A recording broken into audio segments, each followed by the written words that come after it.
Y esto, hermanos, no se había visto, pero la Biblia sí lo había previsto.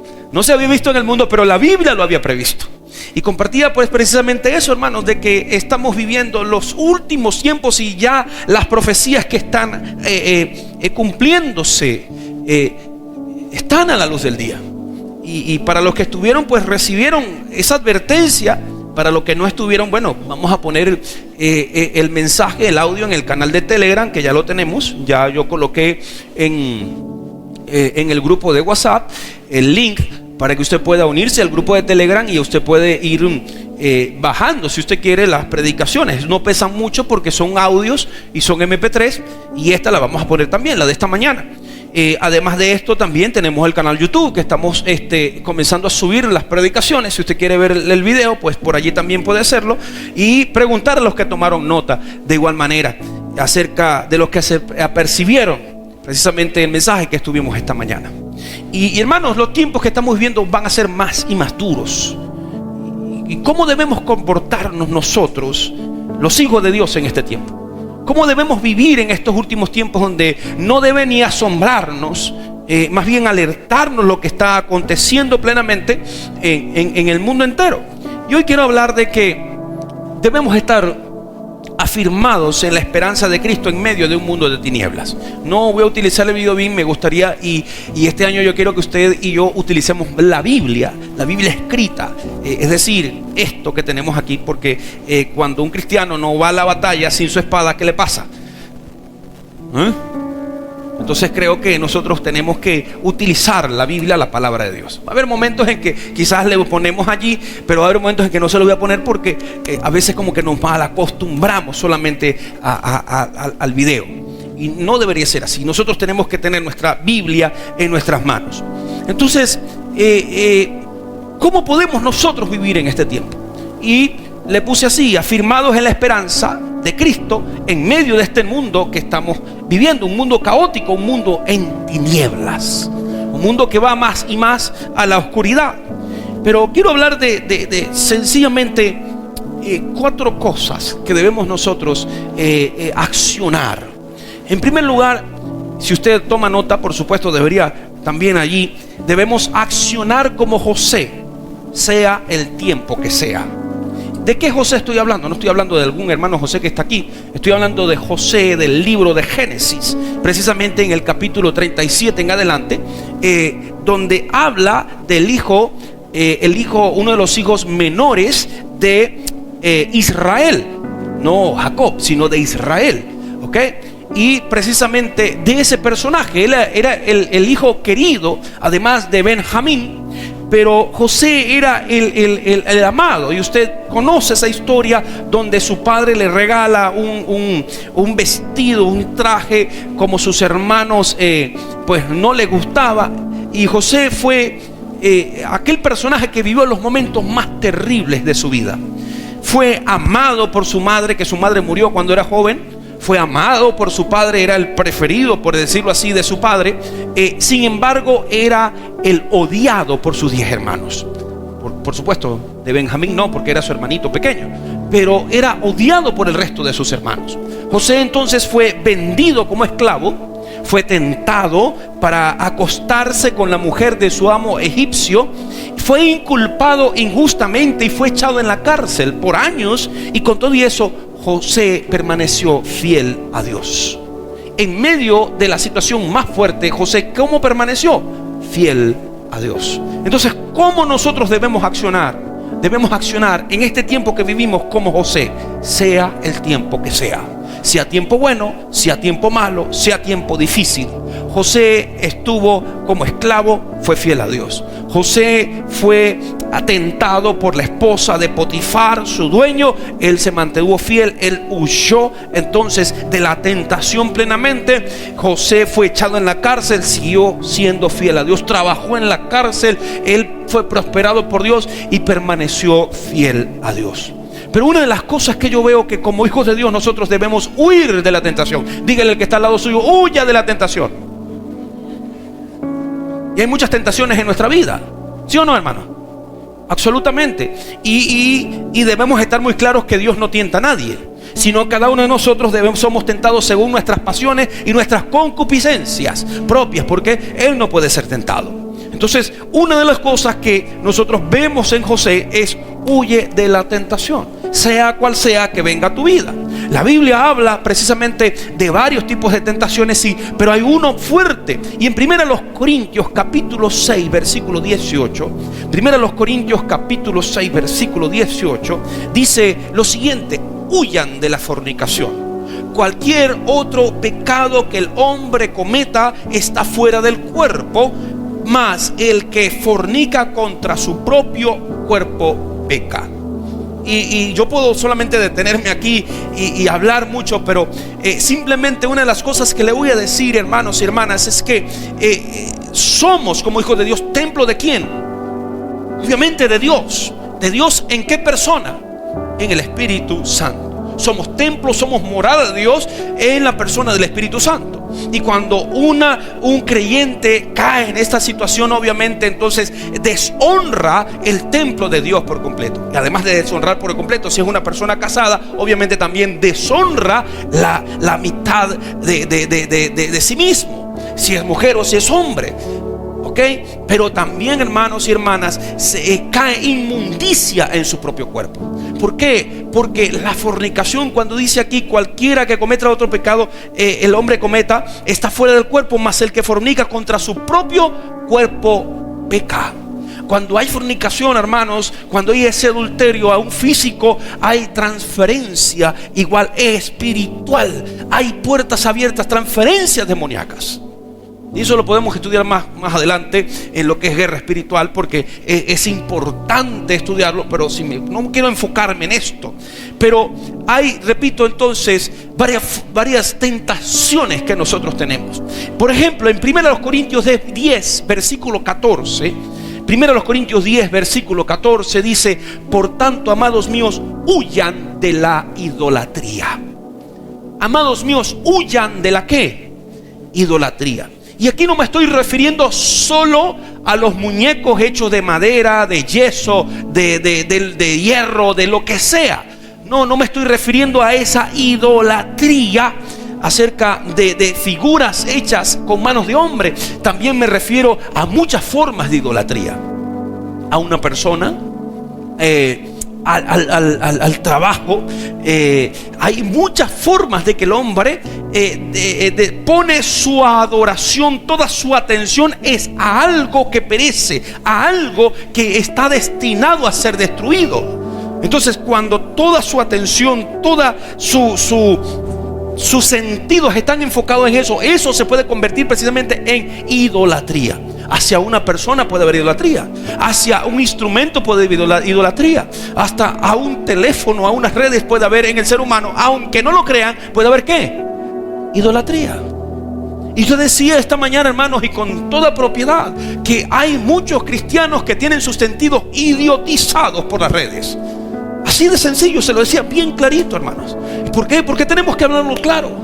Y no es que voy a decir que eso es del diablo como tal. Voy a estar como Gigi Ávila cuando decía que la televisión era el cajón del diablo, pero después tuvo una gran televisora y predicaba a través de allí. Pero debemos darle el buen uso a todo eso que nosotros tenemos por delante y no dejarnos envolver. Porque les decía también en la mañana, si, hermano, usted es aquella persona creyente en Cristo Jesús que se levanta en la mañana y busca de Dios y se afirma en Dios, Dios va a estar haciendo la obra en usted. Y usted se dispone y Dios hace la obra. Pero si es el tipo de creyente que cuando se levanta en la mañana lo primero que agarra es ¿qué? ¿Qué cosa? El teléfono, para ver los likes, para ver qué le escribieron, o para ver las tonterías que ven, que publican otros y que publican también. Entonces, ¿qué están siendo? No están siendo creyentes firmes en el Señor, están siendo niños espirituales todavía, porque hablaba de ese texto. Entonces eso se convierte también en idolatría.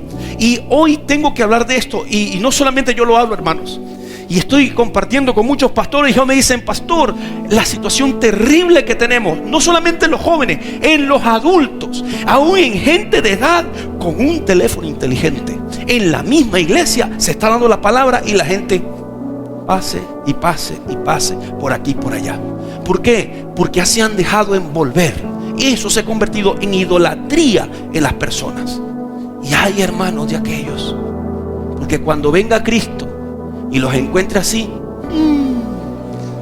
ay hermano, grande va a ser el lloro y el crujir de dientes.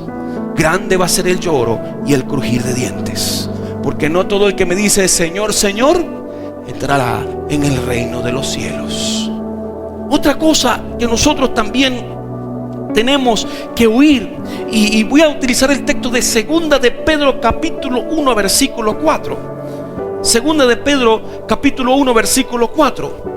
Y él dice así: por medio de las cuales nos ha dado preciosas y grandísimas promesas, para que por ellas llegásemos a ser participantes de la naturaleza divina, habiendo huido de la corrupción que hay en el mundo a causa de la concupiscencia.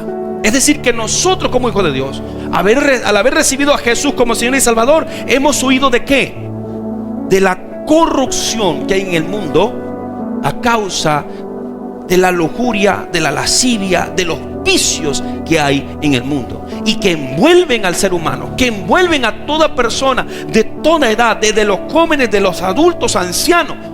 Todos nosotros tenemos diferentes batallas, eso es cierto, pero tenemos a Cristo Jesús, tenemos al Espíritu Santo, tenemos las herramientas que el Señor nos da para cada día plantarnos firmes en Cristo Jesús y en Él ser más que vencedores. Amén. Dele la alabanza a Dios. Entonces, aleluya.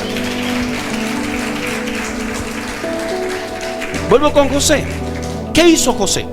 Además de huir de la tentación, él confió en el Señor en donde estaba. Él confió en el Señor en cualquier lugar que estaba, como esclavo, como preso. Y dice la Biblia que él como preso, el que estaba encargado de la cárcel, vio las capacidades de José y lo puso como segundo en la cárcel. Vea usted, es decir, que siempre él dio lo mejor del mismo. Y no importando la situación en que se encontraba, él siempre dio lo mejor de él, porque él buscó honrar a Dios en todo. Capítulo 40 de Génesis, usted después lo va a leer. ¿Y qué pasó con eso? Dios lo colocó en alto. ¿Qué sucedió? Dios lo colocó en alto. En medio de esa posición que tuvo, él permaneció fiel al Señor. No se habló de José que, habiendo sido ahora el gobernador de ese país de Egipto, José hizo lo que hizo, tenía el poder y entonces se metió a corrupto, o te voy a vender esto y tú me das esto, o te voy a vender lo otro y tú... No, se habló, la Biblia habla de que José se mantuvo íntegro y que según lo que había Dios dado al mismo faraón, entonces José mismo se mantuvo fiel para preparar a ese país, pero también a su familia para que fuera sustentada en los momentos difíciles. Es decir, Dios dio 7 años de abundancia para que se preparara el pueblo y utilizó a este hombre que era fiel a Dios para preparar todo esto, y luego en los tiempos de escasez el pueblo no muriera ni pereciera tampoco. Así nosotros como hijos de Dios debemos estar, hermanos. Pueden venir tiempos de bonanza para nuestro país Venezuela, gloria a Dios, aleluya, y clamamos por eso, pero también van a venir tiempos difíciles. Y nosotros en los tiempos de bonanza, si vienen tiempos de bonanza, tenemos que prepararnos. Tenemos que prepararnos para que en los tiempos difíciles podamos nosotros ser una mayor luz cuando el mundo se encuentre en una total decadencia. Amén. Así entonces debemos ser nosotros en tiempos difíciles, en tiempos peligrosos, y estamos viendo, hermanos y hermanas, tiempos peligrosos. En segundo lugar, nosotros en este tiempo que vivimos debemos tener la fe y la credulidad de Habacuc. Dígale que está al lado suyo: tenemos que tener la fe y la credulidad de Habacuc. ¿Y cuál fue la fe y la credulidad de Habacuc? Hermano, es facilito. Habacuc tiene 3 capítulos. 3 capítulos que usted puede leer hoy en la noche y ver qué es lo que aconteció. Le voy a resumir rápidamente. Israel se había vuelto hacia dioses paganos, le había dado la espalda a Dios, y obviamente Dios utiliza el juicio para que Israel vuelva otra vez a los caminos del Señor. Y Dios ejecuta entonces un juicio sobre el pueblo que es desobediente, que es adúltero, y levanta a este hombre llamado Habacuc para que le dé el mensaje. Este hombre vino, les habló, les dio esa palabra de Dios, los alertó, les dijo: humíllense, cambien, arrepiéntanse, prepárense. Y los que atendieron la reprensión, pues Dios los sostuvo. Pero los que no, pues simplemente murieron y cayeron. Dios siempre va a guardar a su pueblo. Dios va a guardar a Israel. Muchas personas dicen: pero ¿cómo es posible si Israel es un pueblo ahorita que hay diversas posiciones controvertidas? Me llegan a mí. ¿Cómo usted puede creer que Israel es el pueblo de Dios? Israel es el pueblo de Dios, sencillamente porque la Biblia lo dice. Ellos tendrán su juicio, sí. Sencillamente ellos no creyeron en Jesús como el Mesías. Ellos van a pasar por la gran tribulación. Pero hay una promesa de Dios para ese pueblo, que Dios levantará un remanente o guardará un remanente en el tiempo de la gran tribulación. Y ese remanente pasará la gran tribulación y restaurará las 12 tribus de Israel. Ahí está la promesa del Señor, plena.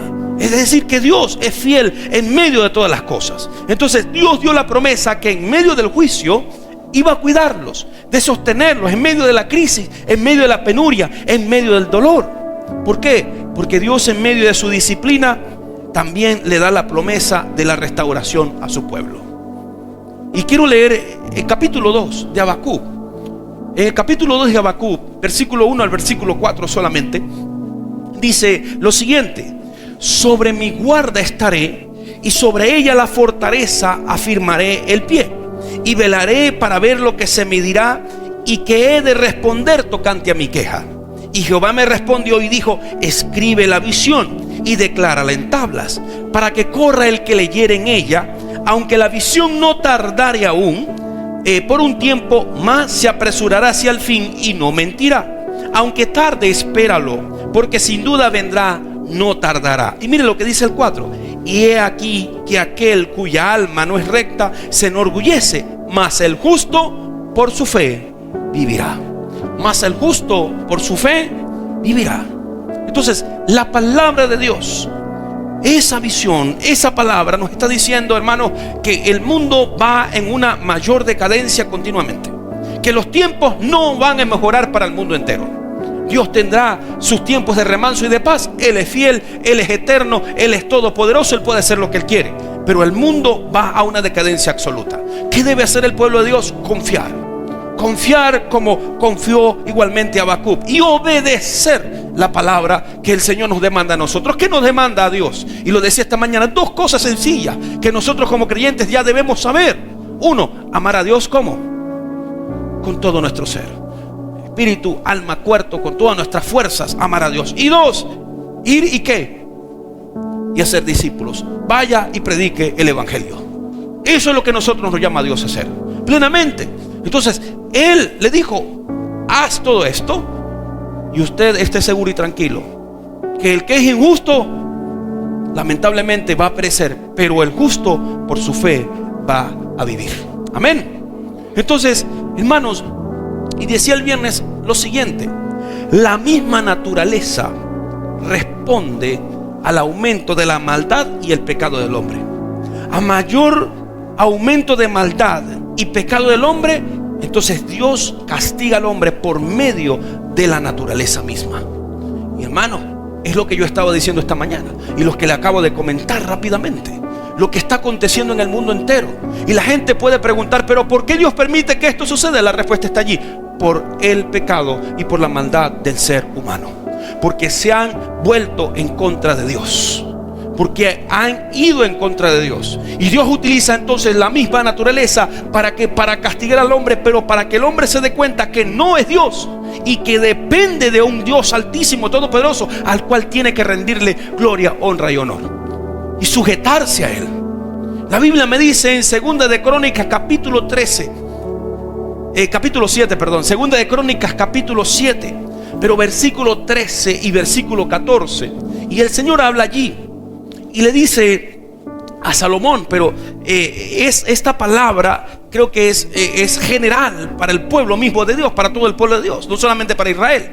Y el Señor dice esta palabra, dice: si yo cerrare los cielos para que no haya lluvia, y si mandare a la langosta para que consuma la tierra, o si enviare pestilencia a mi pueblo, si se humillare mi pueblo, sobre el cual mi nombre es invocado, y oraren y buscaren mi rostro y se convirtieren de sus malos caminos, entonces yo oiré de los cielos, desde los cielos, y perdonaré sus pecados y sanaré su tierra. Amén. Entonces Dios puede emitir un juicio, pero cuando el pueblo del Señor entonces viene, se arrepiente, Dios restituye, Dios levanta, Dios sana y Dios perdona. Hermano, ¿y el juicio de Dios por dónde va a comenzar? ¿El juicio de Dios por dónde comienza? Por su pueblo. Por su pueblo. Por su pueblo, hermano.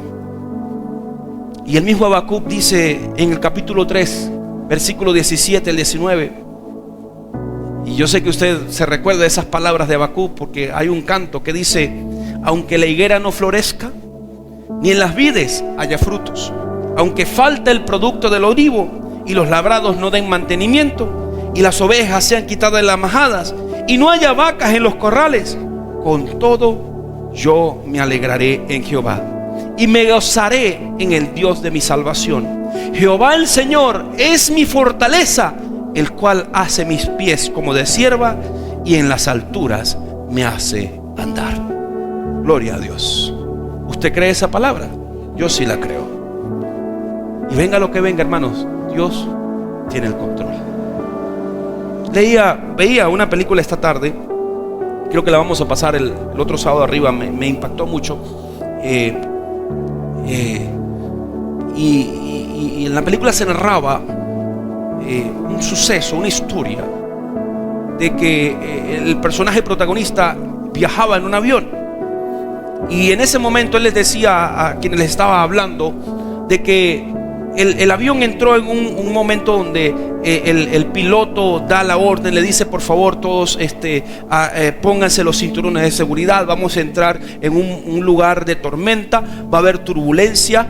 Y entonces el hombre decía: bueno, todos se abrocharon los cinturones, se recogieron todas las cosas y comenzó el avión a hacer hacia arriba, hacia abajo. Él decía que las alas parecían que se iban a doblar, todas las personas estaban preocupadas, unos decían: ¿qué vamos a hacer? Y él fue a orar. Y él dice: yo no había, esos fueron 20 minutos donde no había orado tanto en mi vida, tan profundamente, tan grandemente al Señor, porque tuvo miedo, porque podía morir. La gente se veía el miedo en los rostros de las personas que estaban ya a punto de morir. Y si ya cae un rayo o nos caemos, vamos a morir. Tantas personas. Y que decía una persona, decía: tengo hijos pequeños, Dios mío, perdóname, ayúdame, no me dejes morir. Y dice la historia que fueron saliendo la tormenta, y la gente todavía tensionada, aferrada a los asientos. Y cuando por fin el avión tocó tierra, la gente empezó a aplaudir, a alabar, a darle gracias Dios, gracias Señor, gracias, gracias, plenamente. Entonces dice la historia que cuando se bajan del avión, las azafatas dan la despedida a las personas, pero no estaba la azafata, era el piloto. Y cuando le tocó a él dar la despedida al piloto, despedirse del piloto, el hombre le dijo: pensé que iba a morir, pensé que iba a ser mi tiempo final, muchas gracias por lo que usted hizo. Y el piloto, muy confiado y aplomado, dice la historia, le dijo: tranquilo, a pesar de la tormenta más difícil, yo tenía el control. Y eso dice el hombre que lo hizo analizar, de que aun cuando la situación esté más difícil en su vida, usted recuerde que Dios tiene el control de su vida. Y aunque usted pueda pensar que este es mi último momento, recuerde que la tormenta, por lo que sea, Dios tiene el control, y Dios va a hacer que usted llegue a feliz término. Amén. Jesús tiene el control. Dígale al que está al lado suyo: Jesús tiene el control de todo. ¿Qué debemos hacer? Número 3: confíe en las promesas de Dios plenamente. Confíe en las promesas de Dios plenamente. Muchas veces nosotros nos desanimamos, nos desalentamos, y yo creo que no buscamos lo suficiente en la palabra. Y me incluyo también. No voy a decir, oh, yo soy, no, hermanos, yo me incluyo. Porque muchas veces nos dejamos llevar por las situaciones, por las dificultades, y tenemos en la palabra de Dios las promesas más hermosas, las que nos ayudan a confiar, las que nos ayudan a perseverar, las que nos ayudan a sostenernos en medio de un mundo decadente. Pero para tener eso, hermanos, esa confianza, tenemos que primero aprender a obedecer y amar a Dios, aprender a vivir en Él. Quiero que busquen Mateo, y vamos a estar allí en el capítulo 6. Mateo capítulo 6, versículo 21 en adelante. Y Mateo capítulo 6, versículo 21 comienza diciendo: porque donde está vuestro tesoro, ahí estará también, ¿qué? Vuestro corazón. La lámpara del cuerpo es el ojo. Así que, si tu ojo es bueno, todo tu cuerpo estará, ¿qué? Lleno de luz. Pero si tu ojo es maligno, todo tu cuerpo estará en tinieblas. Así que, si la luz que en ti hay es tinieblas, ¿cuántas no serán las mismas tinieblas? Y me llamó poderosamente la atención esto: si la luz que hay en ti es tinieblas, entonces ¿cuántas no serán las mismas tinieblas? Oye, Dios mío, esto está fuerte. Esto está bastante delicado para nosotros. Aunque me gustaría también frenarme solamente aquí, pero no puedo frenarme por causa del tiempo. Yo tengo que anotar muchas cosas aquí, ¿no? Pero aquí me está mostrando precisamente de que yo, como hijo de Dios, debo entender y analizar dónde está mi tesoro. ¿Cuál es mi tesoro? Yo les compartí el viernes que nosotros debemos buscar la sabiduría como a tesoro precioso, como a plata precioso, desearla. ¿Cuál es nuestro tesoro mayor? Debería ser el Señor Jesús. No deberían ser las cosas que están aquí en la tierra, debería ser esa salvación que el Señor nos ha regalado. Y debemos cuidarla, debemos pulirla, debemos mostrarla al mundo entero. Porque si está nuestro tesoro, allí estará nuestro corazón también. Y obviamente, entonces esa búsqueda del Señor debe purificar nuestra mente, nuestro corazón y todo nuestro ser. Amén. Hermanos y hermanas, Dios es celoso con su pueblo. Nuestro Dios es celoso con su pueblo. Y Él no admite, escuche bien esto, Él no admite que usted y yo no estemos con un pie en el mundo y con otro pensando que le servimos a Él. Olvídese de eso. O eres de Dios, o eres de quién? Del diablo. No voy a decir del mundo. O eres de Dios o eres del diablo. Oh, ¿no te gustó? Bueno, vaya a la Biblia. Vaya a la Biblia. Sí, es sencillo. Hermanos, porque los que no andan conforme a Dios son hijos de ¿qué? De desobediencia. Y van a recibir disciplina del Señor. O estás con Cristo o estás con el diablo. No, pastor, diga con el mundo. No, con el diablo. Porque el señor el príncipe de este mundo, ¿quién es? El diablo, hermano. Sí, es sencillo. Entonces, o estás con Cristo, o estamos con Cristo, o con el enemigo. Entonces, o amamos al Señor, o pisoteamos el amor del Señor. O somos de Cristo, o no somos de Cristo. Porque escucha, hermano, el que anda en tibieza, ¿qué va a pasar? El Señor lo va a vomitar. Lo va a vomitar. Y nadie, como dice el versículo 24 ahí en Mateo, porque no voy a ir a otro lugar, Mateo 24 dice, 6:24 dice: ninguno puede servir a dos señores, porque o aborrecerá al uno o amará al otro, o estimará al uno o menospreciará al otro. No puede servir a Dios y a las riquezas. Donde está tu corazón, donde están tus riquezas, así estará tu corazón. ¿Cuál es tu riqueza, hermano, entonces? ¿Cuál es nuestra riqueza entonces? Nuestro Dios nos conoce, hermano. Nuestro Señor nos conoce. Y Él conoce a los que permanecen fieles en medio de toda situación. Y les da promesas. Él nos da promesas para sostenernos, para cuidarnos. ¿Por qué? Porque Dios conoce tu necesidad plenamente. Lea conmigo el versículo 25 y en adelante, y dice: por tanto les digo, no se afanen por vuestra vida, que han de comer o que han de beber, ni por su cuerpo que han de vestir. ¿No es la vida más que el alimento y el cuerpo más que el vestido? Miren las aves del cielo, que no siembran, ni ciegan, ni recogen en graneros, y vuestro Padre Celestial las alimenta. ¿No valen ustedes mucho más que ellas? ¿Y quién de ustedes, podrá, por mucho que se afane, añadir a su estatura un codo. Un codo son 45 centímetros aproximadamente. ¿Quién? Miren, hoy en día se hacen todo tipo de cirugías y rompen los pies y alargan y eso, pero ni siquiera 10 centímetros llegan. Sí, ahí está este futbolista, ¿cómo se llama? Argentino. Le decían la pulga, Messi. Y a ese le dieron todo tipo de cosas y cuestiones. 3-4 centímetros lo hicieron crecer nada más. De ahí más nada. Entonces, ¿quién puede añadir a su estatura 45, un codo, que significa 45 centímetros? Entonces, bueno, y por el vestido, ¿por qué se afanan? Consideren los lirios del campo, cómo crecen, no trabajan ni hilan.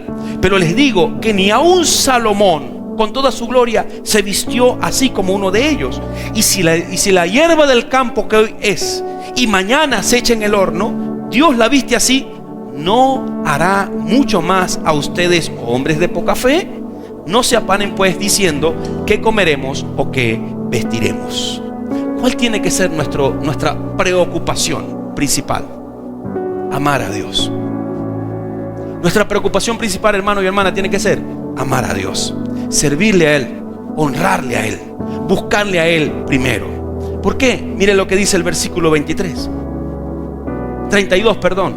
versículo 32 dice: porque los gentiles buscan estas cosas, pero vuestro Padre Celestial saben que tienen ¿qué? Necesidad de estas cosas. Mas buscad primeramente el reino de Dios y su justicia, y todas estas cosas les serán añadidas.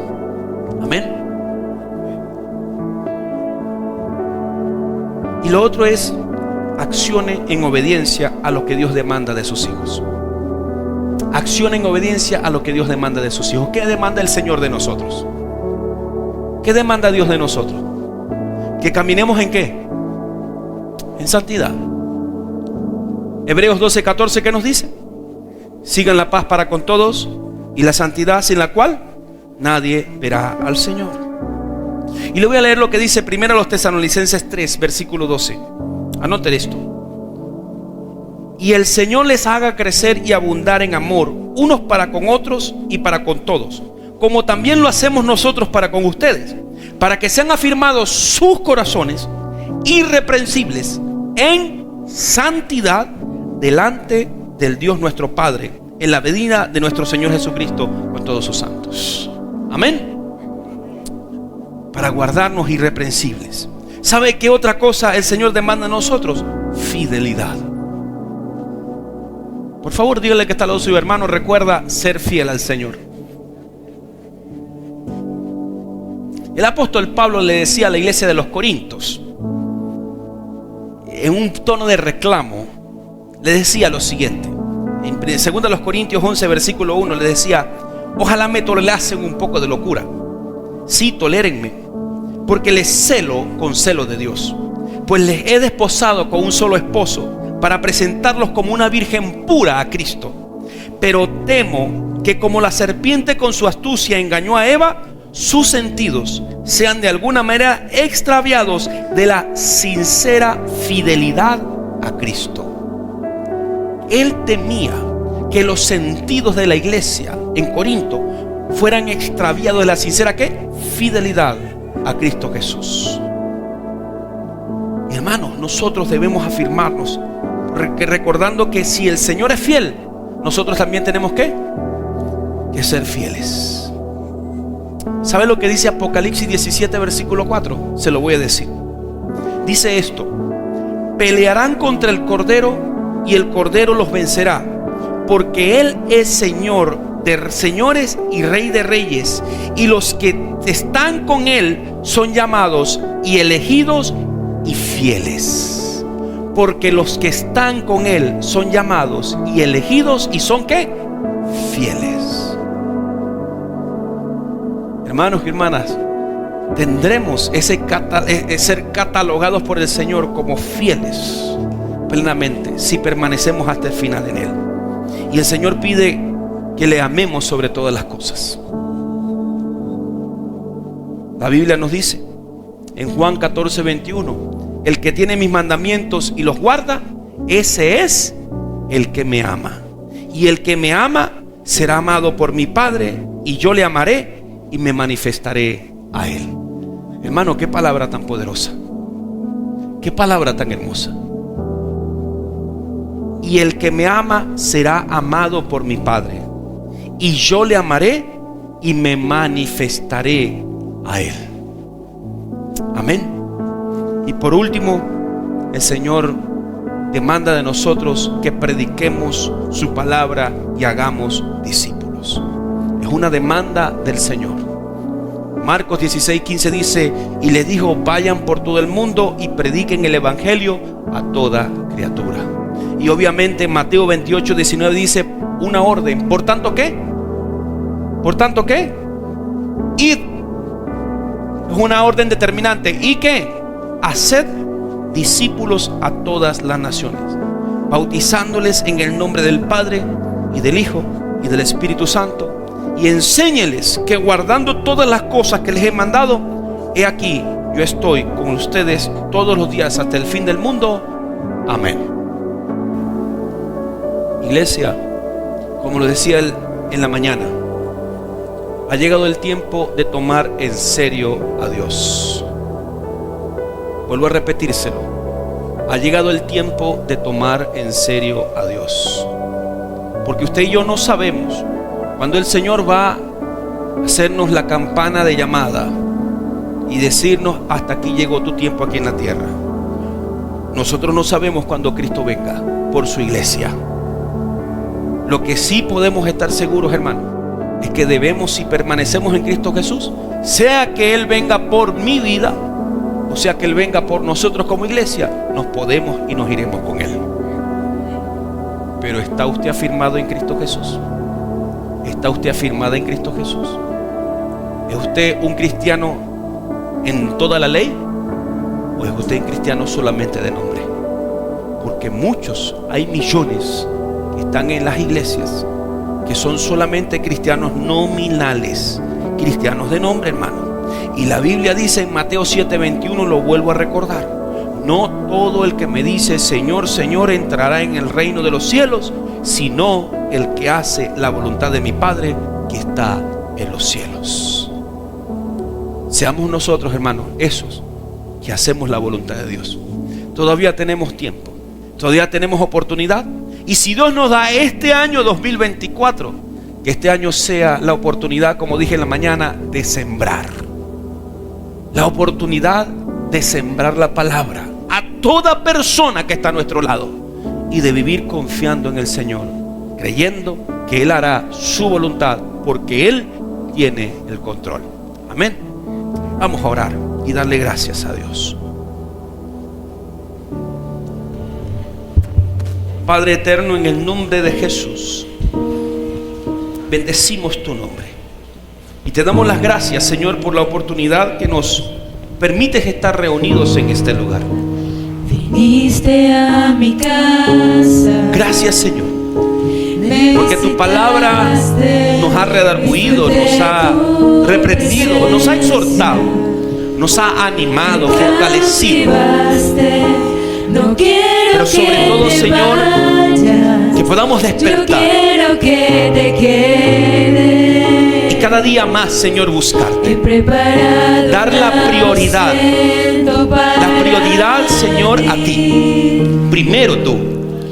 Y como dice tu palabra en Mateo 6:33, busquemos primero al Señor, busquemos primero su justicia, busquemos primero el reino de Dios, porque Él conoce todas nuestras necesidades, y todo lo que necesitemos según su voluntad será añadido. Señor, ayúdanos a, como iglesia en este año, podamos ser dirigidos por tu Espíritu Santo, caminar hacia donde tú nos dirijas, tomar las decisiones que tú primero hayas tomado y cumplir, Señor, con la que tu palabra determina de tu iglesia. Amarte a ti primero, caminar en obediencia, en santidad, en fe, en fidelidad a ti, y tener denuedo para predicar tu palabra, tener valentía para predicar tu palabra, mientras que por tu mano se hacen prodigios, sanidades, portentos, en el santo nombre de tu Hijo amado Jesucristo. Ayúdanos, Señor. Ayúdanos, Señor, a dedicarnos plenamente a ti. Gracias, Señor, porque tú conoces nuestras necesidades. Nadie más las conoce. Y sabemos que como buen Padre, tú darás a tus hijos lo que es necesario, lo que es bueno, lo que es agradable, lo que es perfecto. Gracias, Señor. Gracias, Señor Jesús. Gracias, Dios. De antemano, gracias. Gracias por lo que puede venir a nuestro alrededor. Gracias por lo que puede venir a nuestro país. Porque tú tienes el control. Y ayúdanos, Señor, sea lo que sea, venga lo que venga, a estar afirmados en ti, apegados a ti, fieles a ti. Y que nuestro amor aumente, Señor. Que no seamos, Señor, de los que se les va a enfriar el amor, sino, Señor, que por tu amor, por tu gracia, por tu misericordia, aumentes el fuego en nuestras vidas, el fuego de tu Espíritu Santo, y aumente nuestro amor a ti, nuestra obediencia a ti, nuestra fidelidad a ti, Señor. Te lo rogamos, Padre. Te lo rogamos, Hijo. Te lo rogamos, Espíritu Santo.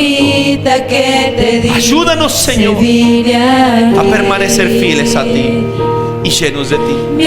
Te pedimos por las generaciones que vienen, por los niños, para que trabajemos por ellos, con ellos, por los adolescentes, por los jóvenes, Dios, por los jóvenes de esta familia de la fe, pero también por los otros que vendrán, para que sus vidas sean afirmadas, Señor, por medio de tu palabra, de tu presencia, pero también por el ejemplo de cada uno de nosotros. Perdónanos, Señor. Y ayúdanos, Dios, también a perdonar. Si en algún momento, hermano o hermana, te han hecho algo, aún dentro de esta familia de la fe, perdona. Perdona en el nombre de Jesús. Pide perdón también, porque el Señor que está en ti te ha perdonado aún a pesar de que nosotros seguimos siendo pecadores. ¿Y cómo nos podemos acercar a Él? ¿Cómo podemos recibir perdón de pecados si nosotros no hemos perdonado? Perdona y ama, porque Él nos amó primero. Gracias, Señor. Gracias, Señor, porque tú eres todo lo que nosotros necesitamos. No hay nada más fuera de ti. Nada. Señor. Gracias, Señor. Gracias, Señor. Alabado sea tu nombre, Padre, en el nombre de Jesús. Amén. Aleluya. Gloria a Dios. Alabanzas a Él.